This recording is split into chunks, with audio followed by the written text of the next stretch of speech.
Network as such a great voice for Saskatchewan and Ottawa. Thank you so much for your leadership. Frank, Barb, thank you so much for being here, for welcoming us onto traditional Treaty 6 territory, and for sharing a bit of your story as well, which is always touching and makes us all think about how we can play a better role in sharing positivity in the world, even through difficult moments. So thank you very much for being here. And thank you all for being here. This is a real pleasure for me to be able to do something that, quite frankly, is one of my favorite things, which is talking to Canadians, listening to questions, talking about our democracy, talking about our country, hearing your fears, hearing your anxieties, hearing your solutions, being engaged in what I think is fundamental to democracy, which is real conversations with the folks who represent and have the honor of serving you. Democracy doesn't work if we don't have real conversations, and it doesn't work if we don't listen to each other. And the only way for a politician to really listen to people is to get out and try and actually engage. Now, that's very much what I've tried to push through my entire career in politics. The idea that Canadians are incredibly diverse.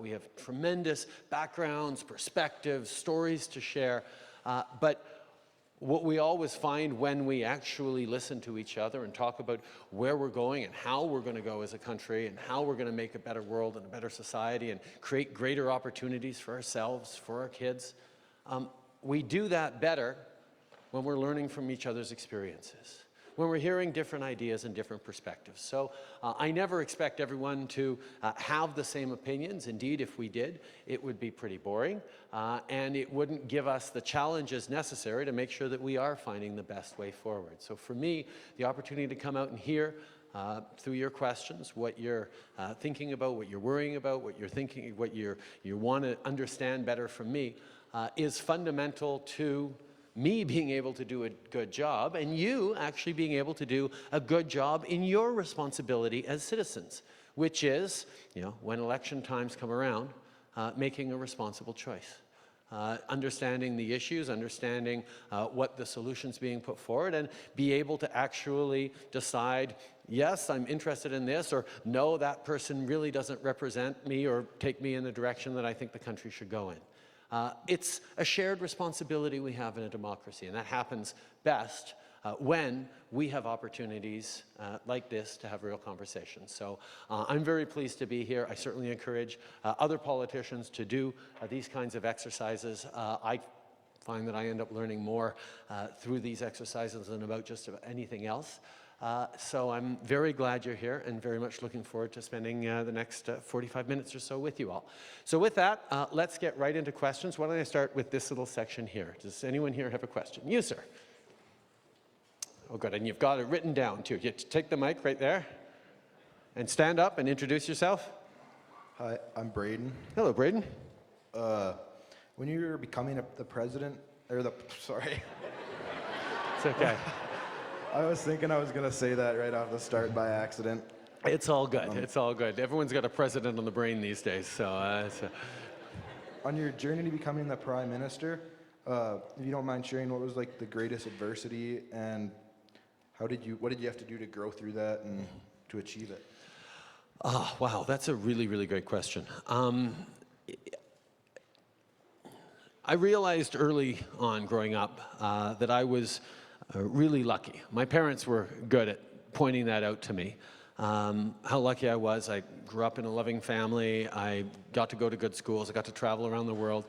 I also had a father who was prime minister, and that sometimes had good luck with it, sometimes negative things with it. But the biggest thing was that I had the kind of parents who made me realize that if I am lucky, and quite frankly, we're all lucky. We're luckier than 99.5% of everybody on the planet just because we get to be here in Canada. But with that luck comes responsibility to try and do something to make a positive difference in the world. And for me, figuring out how to do that when I'd seen my father be so successful in achieving an important job and making a difference, that it was tough to try and find my path, my way of making a difference. And when I was little, I really focused, like so many of us do, on trying to be like him and succeed the way my parents had succeeded. And then I got into my late teens and 20s and realized that that wasn't my path. That wasn't my way of doing things. I was a very different person from my father. So I took a different direction, and I went into teaching, and I found that being a teacher and education and empowering young people in a very direct way was the best way for me to make a difference. So figuring that out was really important, and it ended up leading me into politics through a very different path than my father did. And I think that's part of why I don't have some of the same challenges that other people who are following in their parents' footsteps might, in that I took such a different path that I don't feel like I have to compare myself or live up to or defend everything my father did. I come at it at a different time with a different process. But the biggest challenge in my life is always figuring out who I was, how I could make a difference, what my path was, what my strengths were, what my weaknesses were, in a world that often had very preconceived notions about who I might be or what I should be or, you know, why they didn't like me. One of the things I dealt with growing up was most people had an idea, depending on how they felt about my family, whether they'd like me or not. And I had to learn to put aside people who didn't like me just because they didn't like my dad and not let their opinion shape who I was. But I also had to learn to put aside people who liked me because they liked my dad and not believe them as well. So I learned to have a decent sense of self, and that's been pretty useful in politics. But thank you very much for your question, Braden. Another question. Yes, you in the back.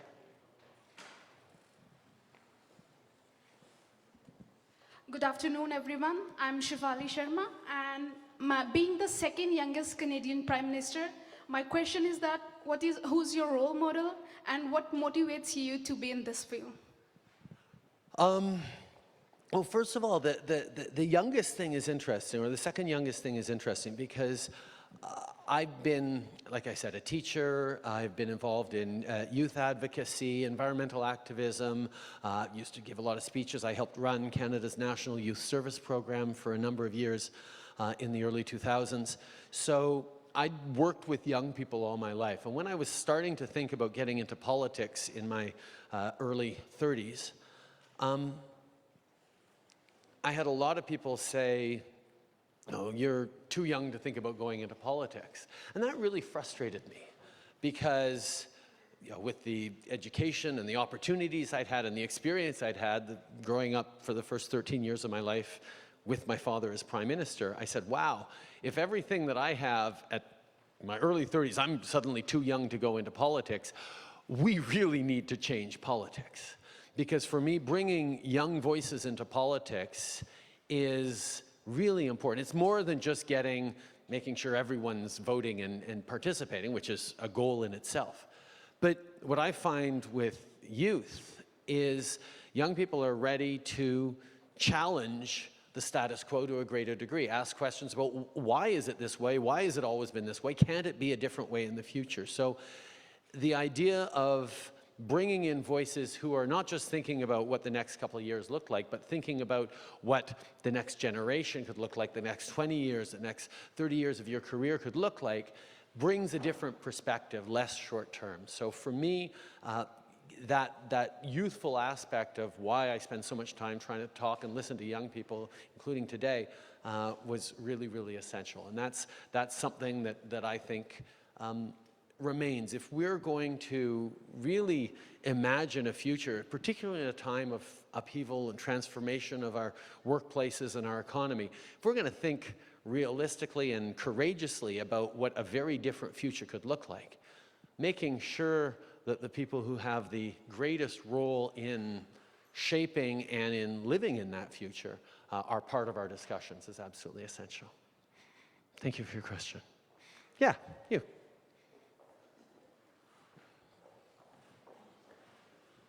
Thanks, Justin. My name is Ryan Sherdahl. I'm a farmer, own a plumbing business in Weyburn.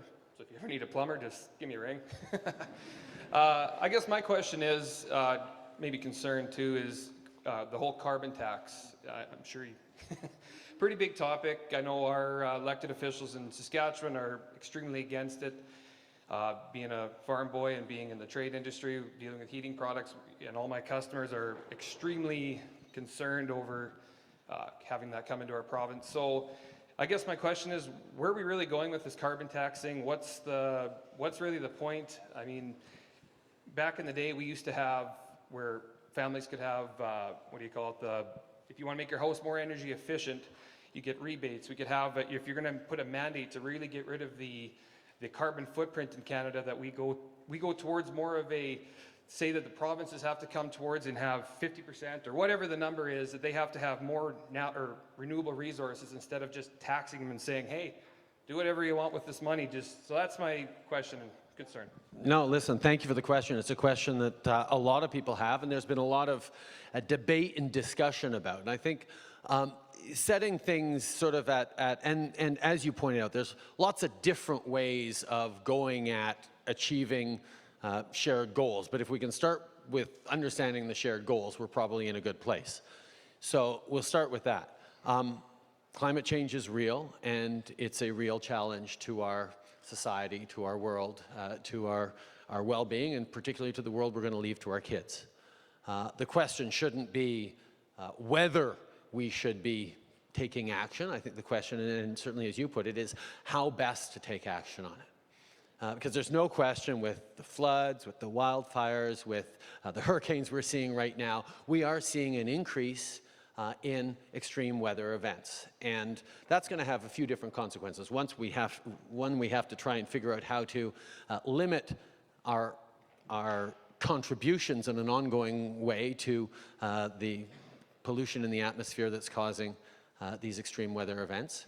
But we also have to build up better resilience, build infrastructure that's going to be able to handle 100-year floods that tend to come every 5 years now in some cases, that's going to be able to handle a shifting economy where jobs are changing, where opportunities are different, where we need different sets of skills to be able to be successful. So understanding that the world is changing and we have to be part of it is something I think most of us can agree on. But then your question, which is a really good one, is what is the best way to take real action on this?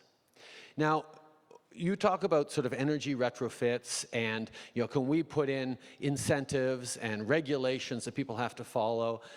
That's been done and that's being done, and those are pieces of it. But one of the fundamental elements of why we have this carbon pollution in the atmosphere is that polluting has been free. I mean, if you think about two companies, one that is polluting a river and the other that has bought very expensive machinery or filters to not pollute the river, producing the same thing. The company that didn't buy that expensive filter to clean up the river gets to sell its goods at a lower price because it didn't have to invest in something more expensive. And the pollution in the river does come with a cost. Comes with a cost borne by people downstream in, you know, extra filtration to be able to use the water, in quality of life and not being able to swim in the water, things like that. So the idea, and it's a fairly well accepted one, is we should make the companies that are polluting responsible or pay for that pollution, pay to clean up that pollution or pay a penalty so that the town can clean up that pollution. It's not borne by the people who had no contributions to it. I mean, that's the principle, that the polluters should pay. Now, right now, we are polluting the atmosphere, and it's free. There's no cost associated with, you know, polluting into the atmosphere. And that means the cost is borne by all of us, whether or not we pollute.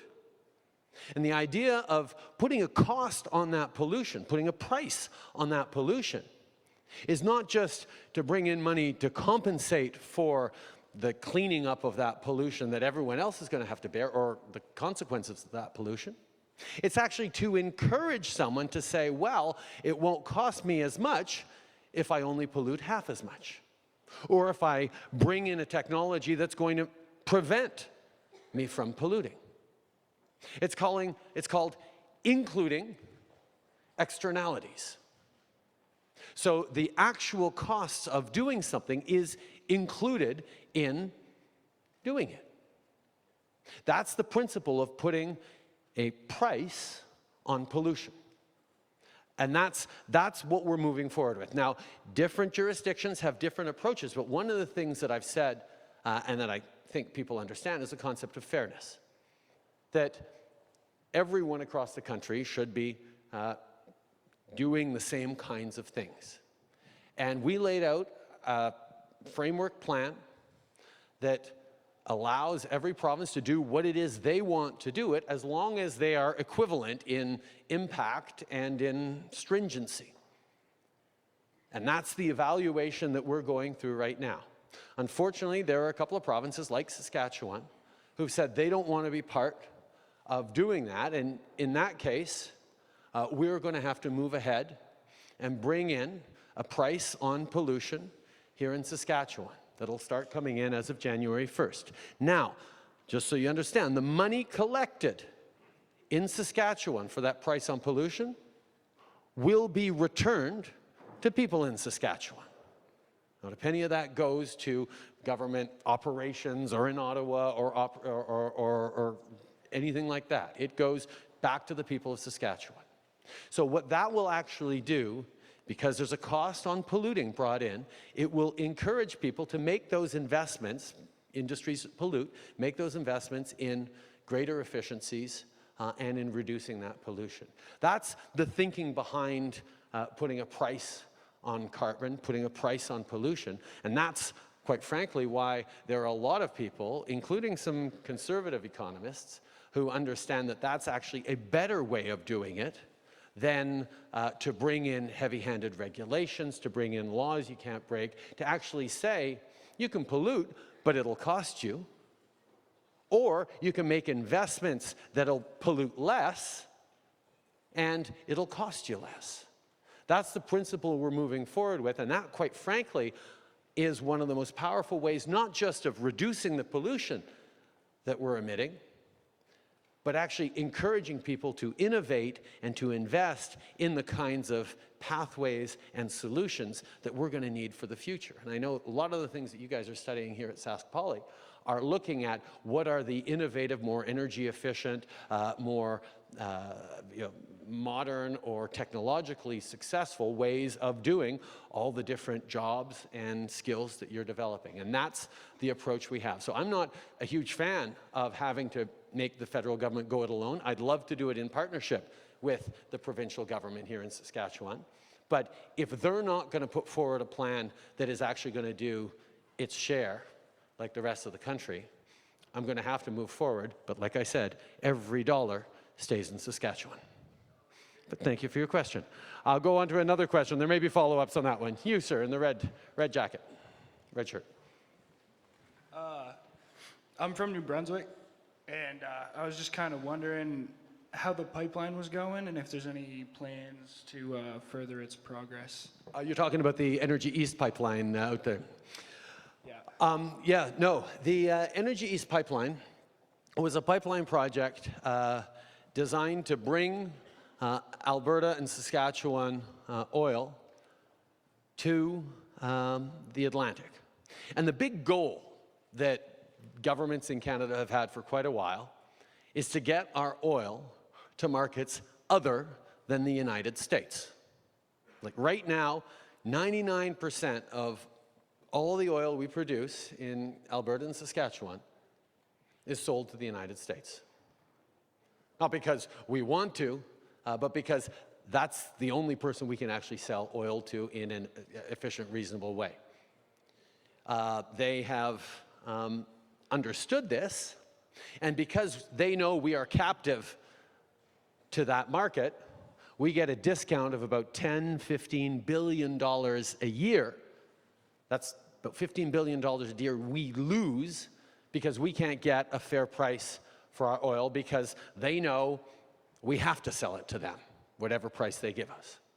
So the big goal for Alberta and Saskatchewan for a long time has been, let's get a pipeline built to markets other than the United States.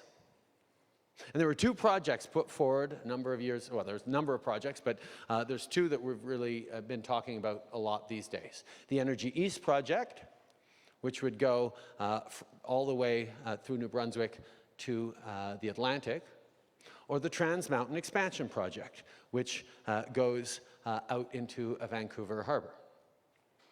Now, the Energy East project was put forward at a time where oil was twice as expensive as it is now per barrel, and there was no other pipeline alternative to get to new markets.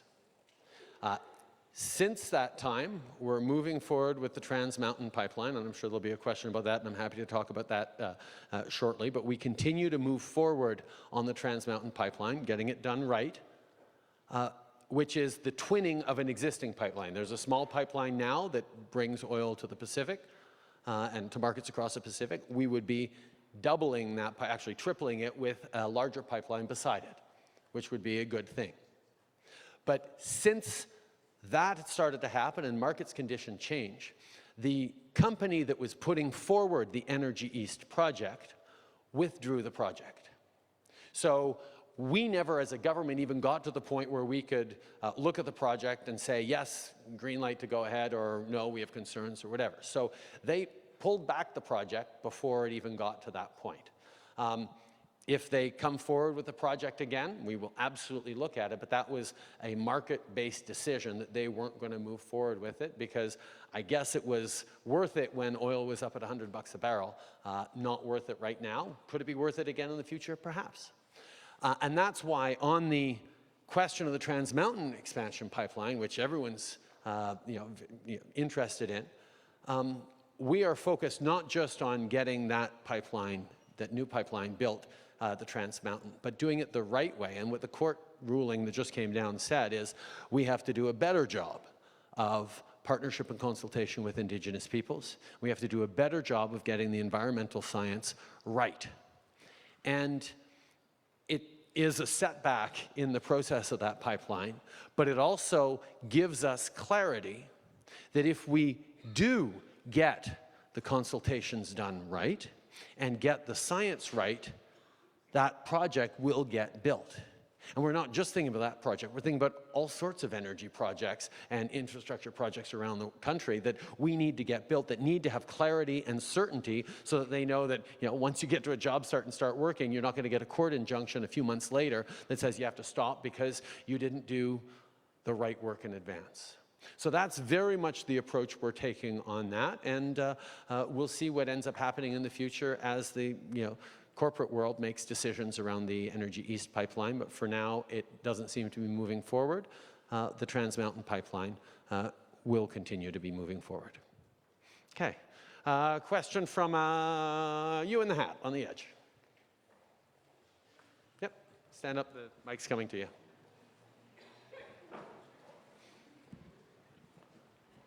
Hey, I'm Duncan. Speaking of democracy, I was just wondering what changed your mind on proportional representation. That's a great question. We got elected on a commitment that this upcoming election in 2019 wouldn't be held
something that looked clear that we were going to get to as a path. And I realized that the danger of having a system like proportional representation that would weaken Canada. I mean, all you have to do is look at the rise of fringe far-right parties in Europe, where there's lots of proportional representation, say maybe we don't want to have fringe voices in the House of Commons. Maybe we're better served by having large parties with a range of voices within them that try and pull Canadians together instead of exacerbating differences.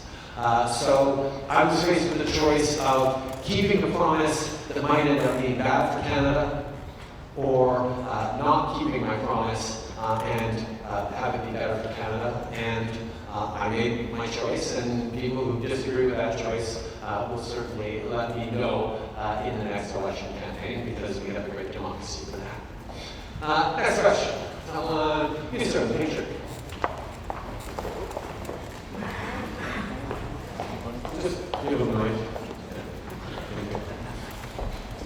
All right. So, speaking of Canada, how you say you're for Canada, Canadians, how do you justify spending millions of dollars on refugees whose ideologies don't at all align with ours? While veterans are denied money they need to support their families, many of whom were seriously wounded fighting the same extremist ideologies you're welcoming, and can no longer work.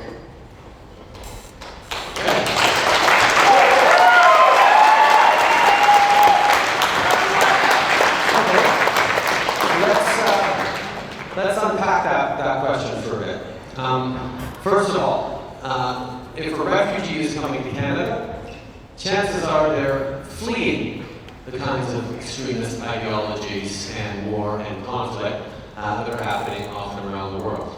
For someone to pick up their family and cross the ocean and try and come to a better place and try and build a future for themselves, and often show up with nothing but the clothes on their back and maybe a few dollars in their pockets, is a huge step and a huge risk for your family.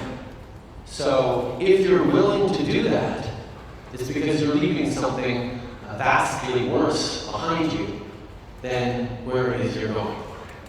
And in so many cases, people who come to this country, pretty much in all cases, people who come to this country want nothing more than a chance to build a better life for themselves, and specifically for their kids. And that was something that was unavailable to them in places where either religion or dictatorships or tyranny or terrorism made it unable for them to actually imagine their kids having a better life. That's why the risks of crossing a sea in a leaky rowboat, as we've seen images of with your kids, is better than staying home. So people who come to Canada come with a wish to do better for themselves and their kids. And that is not something that's new and recent. That's been the story of Canada for hundreds and hundreds of years. Every single person in this room who is not Indigenous had ancestors who came here fleeing a worse life in the hopes of building a better life. There's nothing new about that. So the question we have now is, what has changed? Why is there suddenly so much worry about people coming here? And quite frankly, one of the things we see is the kind of extremism and terror in the world that is the source of these people fleeing is of concern. But let's make no mistake, people coming here are fleeing terrorism, not bringing terrorism.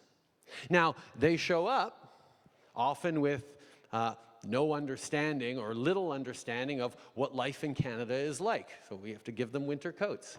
And we help train and learn language skills and understand how to get a job here, which is very different from home. So we do invest in refugees to give them the support so that after a few years they will be able to get good jobs and do what is the biggest thing they want to do, is contribute to this society that gave them a chance, and mostly through their hard work give their kids a better chance. That's the story. So actually, and it's been shown time and time again, Canada does better and has done better because we've welcomed in waves of immigration, whether it's been people fleeing post-World War II Europe in the mass migrations of Italians, Portuguese, Greeks, Southern Europeans, whether it's been even before that, the Ukrainian communities fleeing across to settle the prairies from some of the very bleak times in Eastern Europe. More recently, Vietnamese boat people, or most recently, Syrian refugees. These are people who come to build a better life for themselves. And yes, we do have to invest to make sure that they're learning language skills, getting an ability to work and contribute, because that's what they want to do. They want to rebuild a normal life where they can work and provide for their kids. And it does take a little bit of support. But that's something that we know ends up paying off for Canada 1,000 times over in a better, richer, more diverse, more prosperous society. So that's a good thing. On the other side of things, what we're doing for our veterans. We just settled, actually, a few days ago, gave $100 million to veterans who had had their benefits unfairly clawed back by the Harper government from 2006 to 2012. We have a previous Conservative government that shut down Veterans Affairs offices and, quite frankly, nickel and dimed our veterans throughout. We have brought a new system forward that focuses on the most injured of our veterans, the ones who, through their sacrifice and service to Canada, have difficulty finding or holding a job or being able to work even for the rest of their lives because they stepped up for Canada. And we are supporting them better than, not just better than Canadians ever have in the past, but better than just about any other country on the planet. Because it is a sacred responsibility we have to anyone who steps up and says, I'm willing to put my life on the line and possibly make the ultimate sacrifice to serve my country in the military. And on top of that, we have increased supports for those veterans and CAF members' families, because we know that nobody serves alone. When you're in the armed forces, I don't know if anyone here is the son or a daughter of a serving member or has a cousin or even married to a serving member, you all serve. The whole family serves when you serve your country. And that's why recognizing and supporting our veterans and our Canadian Forces members is a huge priority for this government, and something that we have done significantly more than any government in the past, which doesn't mean we're doing perfect. There's always more to do, but I think most veterans will find that we have made significant improvements in respect and support for CAF members and their families. Thank you very much for your questions, sir. It was a two-part question, so it was a little longer. Let's get a question here. You, ma'am. Yes. No, ma'am. Yep, sorry. Sorry about that. Hello, Justin Trudeau. Hello, what's your name? It's an honor to see and talk to you. Sorry, I know it's not written there, but what's your name, dear? My name is Athena Ballantyne. Hello, Athena Ballantyne. There we go. Nice to meet you. Not everyone can say they've met one of the Prime Ministers of Canada in person. I'm from Flin Flon, Manitoba. I lived in Saskatoon, Saskatchewan for 2 years now. I'm a treaty status Woodland Cree and Scottish Canadian. I'm a mother of 2. I go to school full-time here at Saskatchewan Polytechnic full-time. I volunteer, and I work part-time in the evenings on the weekdays, and I work morning to the night. I've heard rumors of minimum wage increasing in the province of Saskatchewan. If minimum wage is increasing, does that mean prices will go up for rent and groceries, gas for our transportation, utilities such as water, heat? Will our necessities to survive and live in our country rise? Also, may I take a picture with you? At the end of my question. Maybe afterwards. Maybe afterwards.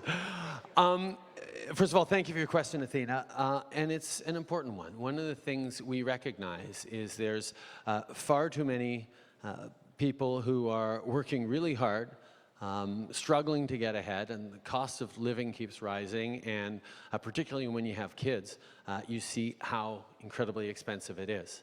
So one of the things that we did, one of the very first, well, the very first thing we did was actually lower taxes on middle-class Canadians and raise them on the wealthiest 1% of people who make $200,000 a year or more, because they've been doing well over the past years, and middle-class folks needed help. The second big thing we did in terms of helping is we brought in something called the Canada Child Benefit. Now, there had been family benefits before that were a mix of things. Some were taxable, some were not. Some were benefits that went even to families making millions of dollars a year. So we said, you know what, we're going to change that and make sure that the families who actually need it get support, and the ones who don't need it don't. So we brought in a means-tested, which means much bigger for low-income families, investments that those of you who have kids will know brings in hundreds of dollars tax-free a month, up to $6,400 a year per child under 6. And what it has done is actually lifted hundreds of thousands of kids out of poverty across the country, and given tangibly a whole bunch of families a little extra money every month for groceries, for rent, for new schools, for winter coats, for school supplies, for those kinds of things. And it's making a big difference. But there's more to do. We know that one of the questions I always get when I talk about the Canada Child Benefit is, well, what about me? I'm working hard, I'm near the poverty level, but I don't have any kids. What is there for me? So we actually we're moving forward with a Canada Workers Benefit, which is designed to top up your salary when you're a low-income worker, to encourage you to stay in the workforce and continue to be productive. On top of that, if you realize, you know what, I'm stuck in this low-income job, I really need to get a better job, but in order to do that, I have to go back to school, but I can't afford to go back to school, we said, okay, for the first time now, you can collect EI while you're in school.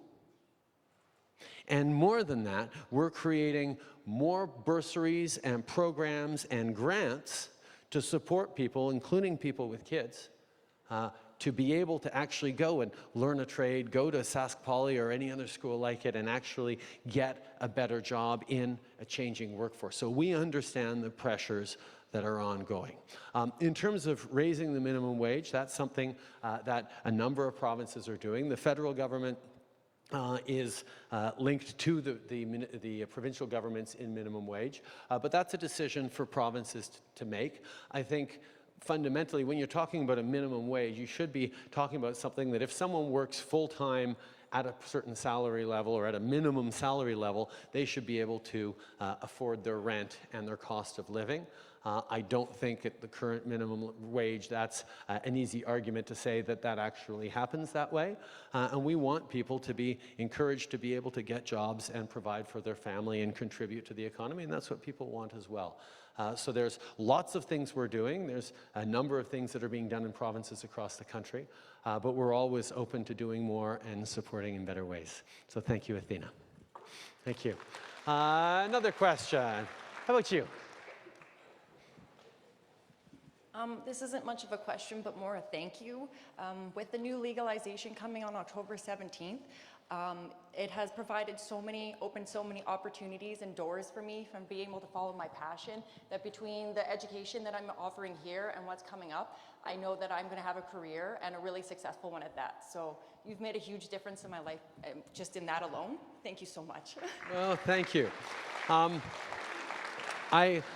I appreciate it, and I hear the stories every now and then of the positive economic implications of the legalization of marijuana, and that's fine and it's good, and obviously I'm pleased for you, but that's not why we're doing it. Let's be very clear about why we're doing this, moving forward with legalizing and controlling marijuana. It's because, first of all, the current system we have doesn't work. right now of 29 different developed countries surveyed by the UN or the OECD, Canada is #1 in underage use of marijuana. So the current prohibition on marijuana doesn't work to keep it out of the hands of minors. And actually, it delivers about $6 billion a year, according to some estimates, to organized crime and street gangs, which obviously isn't a positive thing for our society or our community. So we said, if we at least treated it more like alcohol. I mean, think about it. There's no black market out there for beer. Yes, young people can access alcohol in certain ways if they find older friends or get an adult to buy it for them, but there are stiff penalties for that, and it's more difficult for most young people these days I talk to buy alcohol than it is to find a joint. So we say if we at least treat it like alcohol, it will be more difficult for people to access. And we can regulate and control the production to make sure that what goes into it isn't deadly. And we can have better studies and research to see what benefits or what potential benefits are in certain aspects of it. But it gives us a better ability to control it. The other thing it allows us, with the tax revenues that will be coming in from it, not to talk about profits, but the money coming in, we will be able to put towards enforcement, protection, addiction treatments, medical treatments, these kinds of things that have positive impacts in our society. On policing and on controlling it, it's not just on October 17th that suddenly someone's going to be driving stoned. That happens now. It's happened for years. What we're actually using the legalization as an opportunity to do is to finally give society, our enforcement, the tools to be able to better go after a behavior that is happening now, and we need to reduce for the safety of everyone. So yes, there is going to be economic activity that happens around it, but it will happen in a, well, pushers will pay taxes now, won't they? I mean, you will have regulated economic activity that is within the law and within society and not outside of it and profiting the wrong people. But thank you for your question. Yes, you in the middle.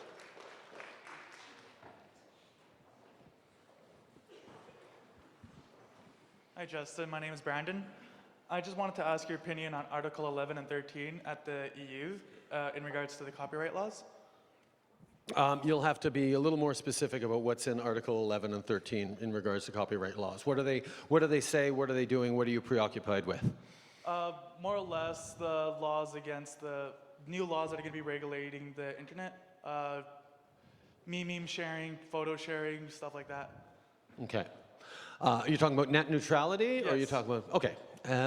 Net neutrality is a principle whereby we believe, and I believe, and I think most people believe, except for certain big companies, believe that your internet service provider shouldn't be allowed to regulate the speed and quality of access to things on the internet depending on whether you go to use a certain service or a certain other. So you can imagine a company that provides internet services to people that also provides a streaming service. And it says, you know what? Because I'm providing you the internet, I'm going to make sure that our streaming service works much better and much faster, and some competing streaming service will squeeze it so you don't quite get it as well. That's an infringement on net neutrality, because we feel that if you have access to the internet, nobody should control or squeeze you out in terms of what you're doing. You're already paying for access to the internet. You should be free to choose what you choose to access in terms of data on the internet. That's the net neutrality principle. The other aspect you mentioned, sharing and copyright. The internet means that we have access to a huge amount of content. It doesn't automatically mean we should have free access to a huge amount of content. Because when you talk about movies or video games or books or art or what have you, the culture and the creative content created on the internet, if you eventually get to a model where nobody pays for anything, there is no artist that is going to be able to actually produce and get value and live off of their work. And we want people to be able to create things on the internet. So there is always, and create culture and create books and movies and everything. So there's always a balance we have to find between ensuring that creators cannot have people steal their productions by making infinite copies and distributing them freely. So there's always a careful balance around copyright and access in a way that I think for most people works itself out reasonably well. I mean, I remember, years ago, in the early days of the internet, there was music file sharing programs that some people still perhaps use, but most of us are perfectly fine downloading a song or an album off of iTunes or off of somewhere and paying a little bit of money knowing that that's going to be able to go to your favorite band and they will be able to produce and pay for their next record and their studio time. Or we pay for a streaming service where a certain amount of every month and we get to listen to as much music as we like. And most people are okay with that, even though in the back of our minds we know, well, if we went to our computer whiz friend, they could probably hook us up through little back doors that could get this program for free or that program for free. Most people understand that if you want to value something and continue to value it, it's sort of reasonable that you pay for it. These are new models that the world is trying to figure out, and our friends in the media are really struggling with this as well because people are getting used to getting their news for free, and it gets harder and harder to pay for quality, investigative, rigorous journalism. But these are challenges that we have to figure out as a society. And there's a lot of different approaches in different countries. Some have the balance better than others, but in Canada, we're trying to get that balance right, where citizens will be able to access great quality content, but creators will be able to know that their hard work in creating quality content will be properly rewarded and valued. So that's sort of the whole new challenge we're going. There's lots of different elements within it. But for me, the creative capacity to share our stories, to tell our stories, is fundamental to any society, and I think it's something we really have to make sure we get right. We want to get those stories out there, but we need to be able to support the people who are creating and telling those stories, whether they're video games or movies or books or songs or what have you. So that's the reflection we all start to have as a society, and why piracy is and hacking our internet, our shortcuts that leave us much, much poorer and worse off as a society. I've gone around the room. Thank you so much for all your questions. I know many of you have to get back to classes, but this was a tremendous privilege for me to be able to exchange with you all. Merci beaucoup tout le monde d'être ici. Okay? Come on in the back.